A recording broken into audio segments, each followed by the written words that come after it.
ପିଲାମାନେ ଆଜି ଆମେ ଶିଖିବା ଆ ଆକାର ଯୋଗ। ଦୁଇ ଅକ୍ଷର ଯୁକ୍ତ ଶବ୍ଦ। କ ରେ ଆକାର କା ମ କାମ। ପ ନ ରେ ଆକାର ଣା ପଣା। ଘ ରେ ଆକାର ଘା ସ ଘାସ। ଚ ରେ ଆକାର ଚା ସ ଚାଷ। ର ରେ ଆକାର ରା ଜ ରେ ଆକାର ଯା ରାଜା। ହ ରେ ଆକାର ହା ତ ହାତ। ଦ ରେ ଆକାର ଦା ନ ଦାନ। ଭ ରେ ଆକାର ଭା ସ ରେ ଆକାର ସା ଭାଷା। ଏବେ ତିନି ଅକ୍ଷର ଯୁକ୍ତ ଶବ୍ଦ। କ ରେ ଆକାର କା ମ ନ ରେ ଆକାର ନା କାମନା।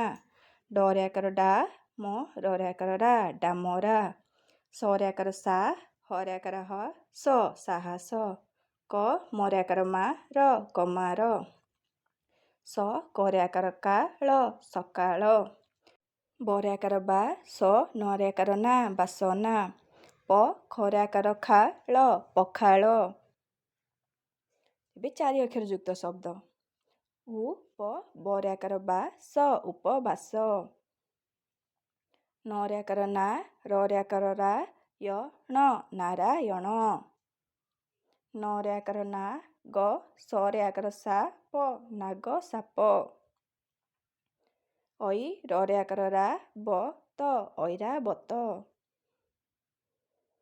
ସାତ ବାର ପକ୍କା ଗାର ବାର ମାସ କର ଚାଷ।